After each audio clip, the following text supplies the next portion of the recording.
notre collègue Colette Mélot pour le groupe Les Indépendants République et Territoires. Vous avez la parole. Monsieur le Président, Madame la Première ministre, Monsieur le Ministre, mes chers collègues, dans un contexte de forte inflation, nos entrepreneurs sont préoccupés. Ils ont suivi avec beaucoup d'attention les incidents des secteurs bancaires étrangers ainsi que les réponses apportées par les régulateurs. Indispensable pour contenir l'envolée des prix qui ronge le pouvoir d'achat de nos concitoyens, la hausse des taux directeurs entraîne dans le même temps un renchérissement du crédit. Alors que l'investissement est toujours nécessaire à une économie de croissance, il l'est encore davantage lorsque l'on ambitionne de réindustrialiser le pays. Le président de la République a rappelé à plusieurs reprises combien il était essentiel à notre souveraineté que nous puissions de nouveau produire en France. Nous partageons ce constat et nous avons soutenu le gouvernement dans la prise de mesures destinées à favoriser le retour de l'industrie sur notre sol, notamment par la baisse des impôts de production. Aujourd'hui, le chef de l'État vient d'annoncer la mise en place prochaine d'une contribution des entreprises en faveur des salariés. Monsieur le ministre, dans un contexte où nos entreprises ont autant besoin d'être rassurées que nos concitoyens, pourriez-vous nous donner des éclaircissements quant à ce nouveau dispositif? S'agit-il d'une nouvelle taxe?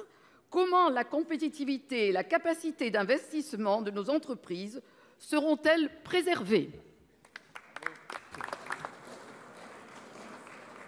Pour vous répondre, la parole est au ministre de l'Économie, des Finances et de la Souveraineté industrielle et numérique. Vous avez la parole, monsieur le ministre. Merci, Monsieur le Président, Mesdames et Messieurs les sénateurs. Madame la sénatrice Colette Mélot, nous partageons totalement votre objectif de trouver le bon équilibre entre la compétitivité des entreprises, notamment de notre industrie, et la nécessité de mieux partager la valeur pour les salariés, pour que tous ceux qui travaillent en aient tout simplement pour leur engagement. C'est ce que nous avons fait depuis 6 ans. Nous avons simplifié l'intéressement, simplifié les accords de participation. Nous avons supprimé la taxe à 20% qui pesait sur les accords d'intéressement et de participation. Nous avons mis en place avec le président de la République la prime défiscalisée jusqu'à 6 000 € pour redistribuer de la valeur pour les salariés.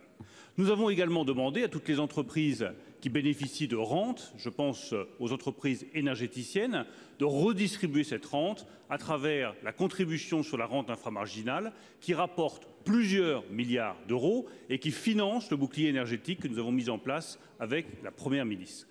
La proposition du président de la République, c'est la 3e étape de cette meilleure répartition de la valeur entre le salarié et l'entreprise. Nous voulons que les entreprises qui font du rachat d'actions, donc qui ont donc les moyens de le faire, contribuent davantage à la meilleure rémunération des salariés.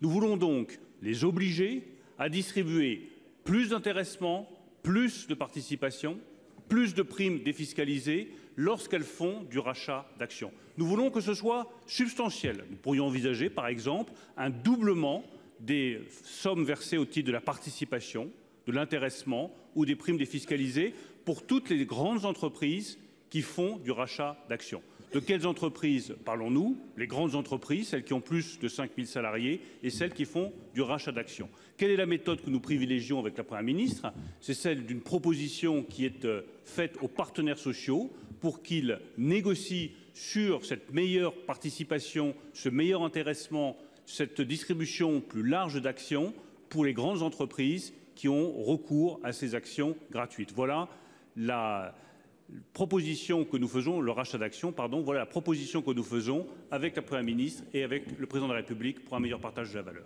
Madame Mélot.